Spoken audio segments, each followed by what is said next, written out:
Hello friends, welcome back to Shobha village life and cooking ಚಾನಲಿಗೆ ಸ್ವಾಗತ. ಬನ್ನಿ ಫ್ರೆಂಡ್ಸ್, ಈ ದಿನ ನಾನು ನಿಮಗೆ ಮುರು ಮೀನು ಸಾಂಬಾರು ಮಾಡೋದು ಹೇಗೆ ಅಂತೇಳಿ ತೋರಿಸ್ತೇನೆ. ಈ ಮುರು ಮೀನನ್ನು ಕನ್ನಡ ಮತ್ತು ತುಳುವಿನಲ್ಲಿ ಮುರು ಮೀನು ಅಂತಲೇ ಹೇಳಿ ಕರೀತಾರೆ. ಇಲ್ಲಿ ನೋಡಿ, ನಾವು ಮೊದಲಿಗೆ ಉದ್ದ ಮೆಣಸು ಅಂದರೆ ಬ್ಯಾಡಗಿ ಮೆಣಸು ಒಂದು 15ರಿಂದ 20 ತಗೊಳ್ಬೇಕು.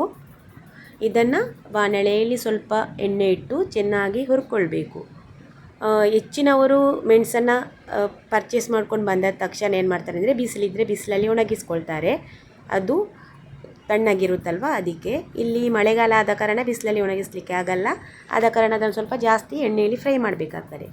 ಆಮೇಲೆ ಅರ್ಧ ಹಿಡಿಯಷ್ಟು ಕೊತ್ತಂಬರಿ, ಅರ್ಧ ಚಿಟಿಕೆ ಜೀರಿಗೆ, ಅರ್ಧ ಚಿಟಿಕೆ ಮೆಂತೆ, ಅರ್ಧ ಚಿಟಿಕೆ ಸಾಸಿವೆ, ಆಮೇಲೆ ಸ್ವಲ್ಪ ಮೆಂತೆ, ಇಷ್ಟೆಲ್ಲವನ್ನು ಜೊತೆಯಲ್ಲಿ ಹಾಕಿಕೊಂಡು ಚೆನ್ನಾಗಿ ಹುರಿಕೊಳ್ಬೇಕು. ಯಾವುದರಲ್ಲಿ? ಎಣ್ಣೆಯಲ್ಲಿ. ಸ್ವಲ್ಪ ಎಣ್ಣೆ ಹಾಕ್ಕೊಂಡ್ರೆ ಸಾಕು. ಚೆನ್ನಾಗಿ ಹುರ್ಕೊಂಡು ಆಮೇಲೆ ಅದನ್ನು ಮಿಕ್ಸಿಯಲ್ಲಿ ಹಾಕ್ಕೊಂಡು ಅಥವಾ ಗ್ರೈಂಡರಲ್ಲಿ ಕೂಡ ಹಾಕ್ಕೊಂಡು ನಾವು ಗ್ರೈಂಡ್ ಮಾಡ್ಕೊಳ್ಬೋದು. ಈ ಮುರು ಮೀನು ಇದೆ ಅಲ್ವಾ, ಇದನ್ನು ತುಳು ಮತ್ತು ಕನ್ನಡದಲ್ಲಿ 2 ಲ್ಯಾಂಗ್ವೇಜಲ್ಲಿ ಕೂಡ ಮುರು ಮೀನು ಅಂತಲೇ ಹೇಳಿ ಕರೆಯುವಂಥದ್ದು. ನೋಡಿ, ಇಲ್ಲಿ ನಾವು ಮಿಕ್ಸಿಯಲ್ಲಿ ಹಾಕ್ಕೊಂಡು ಗ್ರೈಂಡ್ ಮಾಡ್ತಿದ್ದೇವೆ. ನಿಮಗೆ ಮಿಕ್ಸಿಯಲ್ಲೇ ಬೇಕಂದರೆ ಮಿಕ್ಸಿಯಲ್ಲೇ ಡೈರೆಕ್ಟ್ ಗ್ರೈಂಡ್ ಮಾಡಿಕೊಂಡು ಸಾಂಬಾರು ಮಾಡ್ಕೊಳ್ಬೋದು. ಗ್ರೈಂಡರ್ ಆದರೆ ಗ್ರೈಂಡರಲ್ಲಿ ಕೂಡ ಗ್ರೈಂಡ್ ಮಾಡಿಕೊಂಡು ಸಾಂಬಾರು ಮಾಡ್ಕೊಳ್ಬೋದು. ಆಮೇಲೆ ನೋಡಿ, 1 ಭಾಗದಷ್ಟು ತೆಂಗಿನ ತುರಿಯನ್ನು ಇಲ್ಲಿ ತಗೊಂಡಿದ್ದೇವೆ.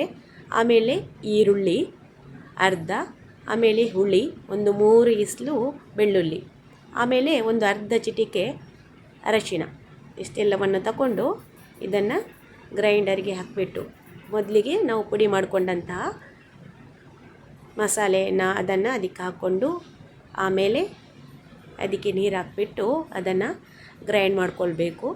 ಅದೇ ರೀತಿ ಆಲ್ರೆಡಿ ರೆಡಿ ಮಾಡಿ ಇಟ್ಕೊಂಡಿರುವಂಥ ತೆಂಗಿನ ತುರಿ ಇದೆ ಅಲ್ವಾ, ಅದನ್ನು ಕೂಡ ಅದರ ಜೊತೆ ಹಾಕಿಬಿಟ್ಟು ಗ್ರೈಂಡ್ ಮಾಡ್ಕೊಳ್ಬೇಕು. ಆಮೇಲೆ ನೋಡಿ, ಈ ಮುರು ಮೀನು ಇದೆ ಅಲ್ವಾ, ಇದನ್ನು ನಿಜವಾಗಿ ತವಾ ಫ್ರೈ ಮಾಡಿಕೊಂಡು ತಿನ್ನೋದಂದರೆ ತುಂಬ ಚೆನ್ನಾಗಿರುತ್ತೆ. ತುಂಬ ಚೆನ್ನಾಗಿ ಟೇಸ್ಟ್ ಕೊಡುತ್ತೆ ಅದು ತವಾ ಫ್ರೈ. ಅದೇ ರೀತಿ ಸಾಂಬಾರು ಕೂಡ ಮಾಡ್ಕೊಳ್ಬೋದು. ಸಾಂಬಾರು ಮಾಡಲಿಕ್ಕೂ ಒಳ್ಳೆಯದು. ನೋಡಿ, ತುಂಬ ಚೆನ್ನಾಗಿ ಬರುತ್ತೆ ಅದು ಸಾಂಬಾರು ಮಾಡಿಕೊಂಡ್ರು. ನಿಮಗೆ ಹೇಗೆ ಬೇಕು, ಹೆಚ್ಚಿನವರು ಅದನ್ನು ತಾವು ಫ್ರೈ ಮಾಡ್ಕೊಂಡು ತಿಂತಾರೆ. ಆಮೇಲೆ ಮಸಾಲೆ ಎಲ್ಲ ರೆಡಿ ಆದಮೇಲೆ ಅದನ್ನು ತೆಗೆದು ಮಣ್ಣಿನ ಪಾತ್ರೆಯಲ್ಲಿ ಹಾಕಿ ನಾವು ಇಲ್ಲಿ ಕುದಿಲಿಕ್ಕೆ ಇಡ್ತೇವೆ. ಯಾಕೆಂದರೆ ಮಣ್ಣಿನ ಪಾತ್ರೆಯಲ್ಲಿ ಹಾಕಿದರೆ ತುಂಬ ಚೆನ್ನಾಗಿ ಟೇಸ್ಟ್ ಬರುತ್ತೆ. ಹೆಚ್ಚಿನವರು ಮಣ್ಣಿನ ಪಾತ್ರೆಯಲ್ಲಿ ಮಾಡ್ತಾರೆ ಸಾಂಬಾರನ್ನು. ನಾವು ಕೂಡ ಇಲ್ಲಿ ಮಣ್ಣಿನ ಪಾತ್ರೆಯನ್ನು ಯೂಸ್ ಮಾಡ್ತೇವೆ. ಆಮೇಲೆ ಮೀನು ನೋಡಿ, ಅಲ್ಲಿ ನಿಮಗೆ ಯಾವ ಸೈಜ್ ಬೇಕೋ ಆ ಸೈಜಿಗೆ ಕಟ್ ಮಾಡ್ಕೊಂಡಿರ್ಬೋದು. ನಾವೇ ಅದನ್ನು 2 ಭಾಗ ಕೂಡ ಮಾಡ್ಕೊಳ್ಬೋದು, 3 ಭಾಗ ಕೂಡ ಮಾಡ್ಕೊಳ್ಬೋದು. ಆಮೇಲೆ ಮಸಾಲೆಯಲ್ಲಿ ಚೆನ್ನಾಗಿ ಕುದಿ ಬರ್ತಾ ಇರುವಾಗ ಕಟ್ ಮಾಡಿಕೊಂಡಿರುವ ಮೀನನ್ನು ಅದಕ್ಕೆ ಹಾಕಿಬಿಟ್ಟು ಆವಾಗಲೇ ಮಗುಚಬಾರ್ದು. ಹಾಕಿದ ತಕ್ಷಣ ಸ್ವಲ್ಪ ಹೊತ್ತು ಕುದಿ ಬರಲಿಕ್ಕೆ ಬಿಡಬೇಕು. ತಕ್ಷಣ ಮಗುಚೋದ್ರಿಂದ ಅದು ಪುಡಿ ಆಗ್ಬೋದು ಮೀನು. ಆದ ಕಾರಣ ಅದನ್ನು ಹಾಗೆ ಬಿಡಿ. ಸ್ವಲ್ಪ ಹೊತ್ತು ಮೀನನ್ನು ಹಾಕಿಬಿಟ್ಟು ಸ್ವಲ್ಪ ಅದರ ಮುಚ್ಚಲು ಹಾಕಿಬಿಟ್ಟು ಕೂಡ ಬಿಡ್ಬೋದು, ಅಥವಾ ಹಾಗೇನೇ ಕುದಿ ಬರಲಿಕ್ಕೂ ಬಿಡ್ಬೋದು. ಆಮೇಲೆ ನೋಡಿ, ಚೆನ್ನಾಗಿ 1-2 ಕುದಿ ಬಂದ ತಕ್ಷಣ ನೋಡಿ, ಇಲ್ಲಿ ಚೆನ್ನಾಗಿ ಬೆಂದಿದೆ ಇವಾಗ ಮೀನು. ನೀವು ಮಸಾಲೆ ಇಟ್ಟ ತಕ್ಷಣ ಅದಕ್ಕೆ ಉಪ್ಪು ಕೂಡ ಹಾಕ್ಕೊಳ್ಳಿ.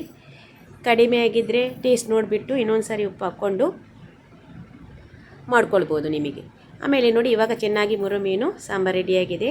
ಈ ರೆಸಿಪಿ ಇಷ್ಟ ಆದರೆ ಲೈಕ್ ಮಾಡಿ, ಶೇರ್ ಮಾಡಿ, ಕಮೆಂಟ್ ಮಾಡಿ, ಸಬ್ಸ್ಕ್ರೈಬ್